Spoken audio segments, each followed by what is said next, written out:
Welcome to the Ghats of Banaras.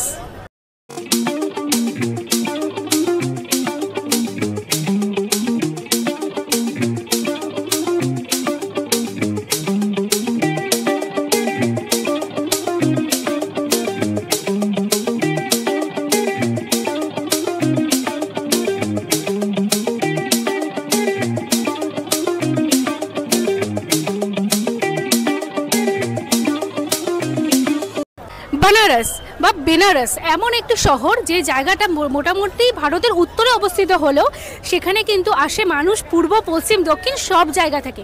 এখানে তীর্থযাত্রীদের আকর্ষণের প্রধান কারণ হলো কাশী বিশ্বনাথের মন্দির, তাছাড়াও গঙ্গার ঘাটের আরতি। এছাড়াও তোমরা দেখতে পাবে এখানে নানান ধরনের কিন্তু বুদ্ধ স্তূপা, সাচি, সারনাথ থেকে শুরু করে অনেক কিছু। তবে আমাদের মতো যারা ফুডি বাঙালি আছে তাদের কাছে তীর্থস্থানের সাথে সাথে কিন্তু বেনারসের সবথেকে বড় আকর্ষণ হলো এখানকার মেইন খাবার দাবার, বেসিক্যালি স্ট্রিট ফুড। বানারসের চাট থেকে শুরু করে ছাঁচ থেকে শুরু করে লস্যি, কোনটা বাদ দিয়ে বলো। আজকের ভিডিওতে আমরা বানারসের সেই গ্লিম্পসগুলো তোমাদের সামনে তুলে ধরবো। বানারসে কিন্তু দেখতে গেলে সেভাবে খাওয়ার দাওয়ারের জন্য আলাদা করে কোনো টাকা পয়সা লাগে না, কারণ এখানে ভান্ডারা থেকে শুরু করে বিভিন্ন মন্দিরে যে ভোগ খাওয়ানো হয় তাতেই একটা মানুষের সারা দিন চলে যায়। তবে ভান্ডারাটা দেওয়া হয় হলো দুস্থ মানুষের জন্য, যেটাই আমরা যাব না। আর দ্বিতীয়ত মন্দিরে যে ভোগ খাওয়ায় সেখানে ভিডিও করা অ্যালাউ নয়, তাই সেটাও তোমাদের দেখাতে পারবো না। তাই এই ভান্ডারা এবং ভোগ এই দুটো বাদ দিয়ে আমরা করবো আজকে বেনারসের street food tour with the glimpse of Banaras. চলো তো খাওয়া দাওয়া শুরু করার আগে এবং বেনারসের এই সুন্দর সুন্দর চমক দেখার আগে বলবো চ্যানেলে নতুন থাকো অবশ্যই সাবস্ক্রাইব করে দিও, কারণ আমার চ্যানেলে সারা বছর কিন্তু এরকম ঘোরাফেরা, খাওয়া দাওয়ার লং শর্ট দুটো ধরনের ভিডিও আসতে থাকে। তো সকলকে welcome and welcome back to বাঙালি বাড়ি। চলো শুরু করা যাক আমাদের বেনারস ট্যুর। ঘুম থেকে উঠে সকালেই কাশী বিশ্বনাথ যাওয়ার মন্দিরের এই লাইন ভেঙে আমরা গেলাম সামনে একটি কচুরির দোকানে। এখানে 4 পিস কচুরির দাম 50 টাকা। ভাবতে পারছো, আসলে আমরা যে সময় গেছিলাম সেই সময় চলছিল মহাকুম্ভ, তাই সেই সুযোগ নিয়েছিল দোকানদারেরা। যাই হোক, আমরা তারপরে খেলাম সেদিন সকালে 1 প্লেট করে পাওভাজি। এটার দামও নিয়েছিল 50 টাকা করে। তবে মনে হলো 4 পিস কচুরি থেকে এই পাওভাজিটা একটু নতুনত্ব খাবার ট্রাই করা হবে, তাই এটাই খাই। যদিও এটা ওয়ার্থ ছিল না, জাস্ট কোনো রকম আর কি সকালের পেটটা চালানোর জন্য খাওয়া দাওয়া। আসলে মহাকুম্ভের সময় গিয়ে আমাদের কিন্তু ব্যাপক সমস্যায় পড়তে হয়েছিল বেনারসে, সেটা হোটেল বলো বা খাবার দাবার বলো বা মন্দিরের লাইন বলো বা সব কিছুর দিক থেকে। যাই হোক, লেটস ফোকাস অন ফুড। এরপরে আমরা খেয়েছিলাম একটি র্যান্ডম দোকান থেকে এই ছাঁচ। সেখানে আবার ক্ষীর, লস্যি, নানান ধরনের আইটেমও পাওয়া যাচ্ছিল। আর প্রত্যেকটাই ছিল 50 টাকা করে। মানে তোমরা লস্যি খাও, ক্ষীর খাও, ছাঁচ খাও, যাই খাও না কেন তার দাম 50 টাকা। আমরা তাই 1 প্লেট ছাঁচ খেয়েছিলাম। সাথে এখানে এত সুন্দর করে লস্যি ডেকোরেশন হচ্ছিল, সেটার একটু ভিডিও করে নিয়েছিলাম। আর এখানে পম খেয়ে বললো ওর নাকি ছাঁচটা বেশ ভালো লেগেছে, যদিও বা ও প্রথমবার খেলো। আর ছাঁচটাতে না সেরকম গা গোলানো একটা ব্যাপার নেই। সাধারণত ক্ষীর বা লস্যিটা এত ঘন হয় সেটাতে গাটা গলিয়ে আসে, তবে ছাঁচটা খেলে গা গোলায় না। এটা খেয়েই আমরা গেলাম দুপুরবেলা মন্দিরে ভোগ খেতে। এরপর সন্ধ্যায় আর কোনো দিকে না তাকিয়ে সোজা গেলাম গঙ্গার ঘাটের আরতি দেখতে।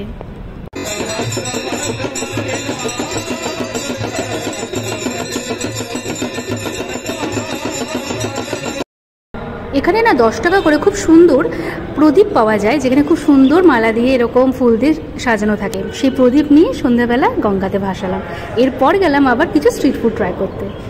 সন্ধ্যাবেলা আমরা গেলাম দিনা চাট সেন্টারে বা দিনা চাট ভান্ডার, যেখানে বাইরের ভিড়টা ছিল ঠিক এই রকম, মানে একটা আলাদা লেভেলের ক্রেজ রয়েছে এখানের চাট। তবে দোকানের খাবার দাবারের দাম কিন্তু বেশ চড়া এবং পরিমাণটা তোমরা দেখতেই পাচ্ছ যে একটা ছোট্ট শালপাতার বাটিতে করে দেওয়া হয়। এখানে 60-70 টাকা থেকে মেনু স্টার্ট, যেখানে দেওয়া হবে একদমই সামান্য মাত্র পরিমাণের কিছু খাবার দাবার।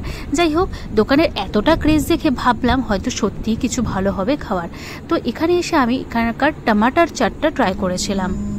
টমাটার চাটটা মেনলি হলো টমেটো, আলু, মটরশুঁটি, এরকম আরও অনেক ধরনের সবজি, তার সাথে বিভিন্ন ধরনের স্পাইসেস দিয়ে মানে টক মিষ্টি একটা বেশ কম্বিনেশনে চাটটা তৈরি, যেটার দাম নিয়েছিল হলো 60 টাকা। এবং বেশ রিচ কিন্তু এটা ছিল, এবং এটা খাওয়ার জন্য কিন্তু প্রচুর লাইন ছিল। মানে একসাথে ঠিক কতগুলো করে তৈরি হচ্ছে জাস্ট দেখো। বলবো না যে খুব ভালো ডেকোরেশন বা খুব সুন্দর করে সাজিয়ে দিয়েছে, আর টেস্টও বলবো না জাস্ট ওয়াও হেভেনলি এরকমও নয়, তবে যেই আন্দাজে দাম, যে আন্দাজে হাইপ, সে আন্দাজে কিন্তু জিনিসটা অতটা ভালো নয়। তার সাথে নিয়েছিলাম আমরা 1 প্লেট পাপড়ি চাট, এবং এটার দামও নিয়েছিল 60 টাকা মতো। আর 60 টাকায় আমাদের এখানে কত বড় প্লেটে কলকাতায় কি সুন্দর করে দেওয়া হয়, এখানে কত ছোট প্লেটে দেওয়া আছে, তোমরা দেখতেই পাচ্ছ। এই দোকানটা একেবারে আনএক্সপেক্টেডভাবে খুঁজে পাওয়া। রাস্তা দিয়ে যাচ্ছিলাম, এরকম সময় দেখছিলাম সাইডে এরকম ছোট ছোট বড়া, এবং সেটাকে আবার স্যুপের মধ্যে দিয়ে এক ধরনের আইটেম বানিয়ে দিচ্ছে।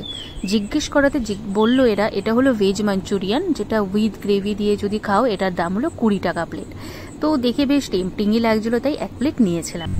দেখো, সাধারণত আমাদের কলকাতার রাস্তাঘাটের খাবার দাবার, সেটা ডাল বড়া থেকে শুরু করে পাপড়ি চাট, একটা অন্যরকম টেস্ট। আর আমি দেখেছি নর্থ ইন্ডিয়ার দিকটায় গেলে, মানে ইউপির দিকটায় গেলে, সেটার খাবারের টেস্ট একেবারেই অন্যরকম। মানে সেম খাবার কিন্তু টেস্টগুলো অন্যরকম, স্পাইসেসগুলো অন্যরকম ইউজ হয়। তো সেরকমই এখানে কিন্তু যে মাঞ্চুরিয়ান বড়াটা ছিল, সেটার স্পাইসেসগুলো একেবারে অন্যরকম ছিল। তবে 20 টাকা আমি বলবো কিন্তু বেশ ভালো একটা স্ট্রিট ফুড আমরা খুঁজে পেয়েছিলাম এখানে। আর উনি কিন্তু সম্পূর্ণ নিজে হাতে বানিয়ে নিজের বাড়ির সামনে একটা ছোট্ট দোকান দিয়ে জিনিসটাকে সার্ভ করছিলেন।